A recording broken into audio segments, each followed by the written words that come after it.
We are just about 4.5 hours away from the presidential debate between former President Donald Trump and Vice President Kamala Harris.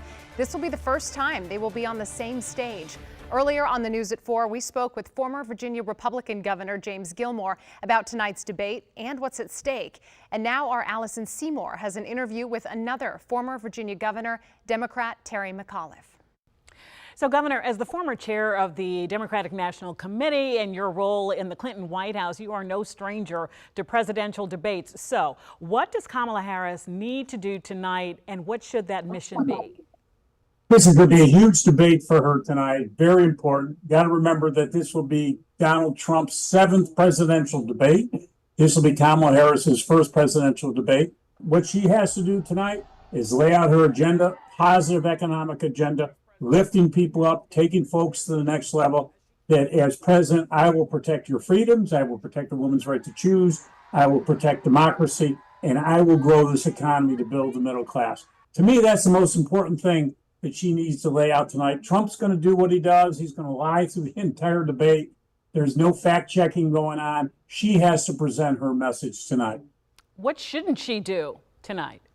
I wouldn't pay a lot of attention to Trump. You can't let him rattle her. He's going to throw out one falsehood after another, as he did in the Biden debate, and you just can't take the bait. This is the first time a lot of people will be focused on watching her, listening to her. What's my message? Where am I taking this country? That's what people are paying attention to. Let Trump be Trump. Let him talk about what he wants to do.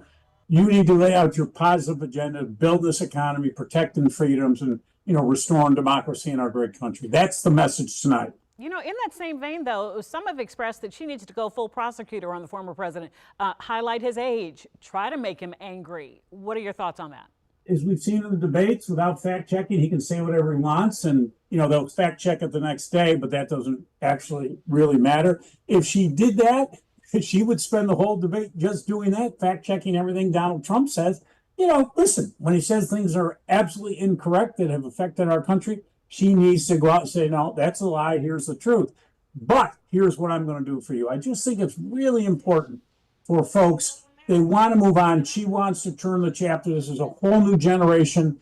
She needs to lay out her positive agenda to get folks motivated. I mean, the polls look great today, but the election's not today. And we've got to motivate people, keep them enthused. Energy is on our side, clearly, and tonight she needs to keep that energy going.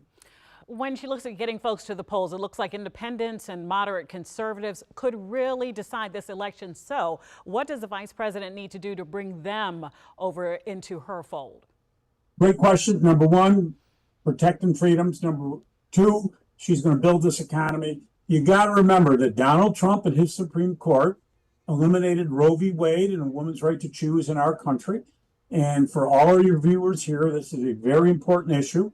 She will protect a woman's right to choose. Very important going forward. In this region, Donald Trump has Project 2025, which wants to eliminate most of the federal government. Well, in the DMV, most of the federal workers live in the DMV. He wants to eliminate your jobs. We have so many military in this region. He has called those who've served our country and lost their lives losers and suckers. So she needs to lay out the contrast. Here's Donald Trump. Here's what he's done. Project 2025 will eliminate your job. Here's what I'll do. I'll not only grow your job, I'll create new jobs and help your family. But that's the difference, is protecting the freedom. He wants to roll them back. He's got a scary agenda that just doesn't work, and it doesn't work in the DMV. I can clearly tell you that. Before we let you go, this debate tonight, is it more important, in your opinion, for the former president or the current vice president? I think people know Trump. I mean, this, as I say, is his 7th debate. This will be Kamala Harris's 1st debate. I think it's more important for her in the sense that a lot of people, they haven't seen her. He was president for 4 years. He's been on TV every single day. This will be a big first in-depth look at Kamala Harris. I know her well. I've spent a lot of time with her. She is going to do great tonight.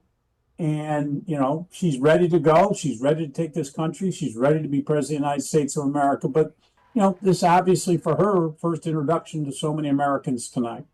We have 30 seconds. There were these rules, 3 key rules for tonight. The mics are muted, so on, so on. Does that play in her favor or against her? Everybody's trying to negotiate this one way or the other. he constantly likes to interrupt. He likes to bully.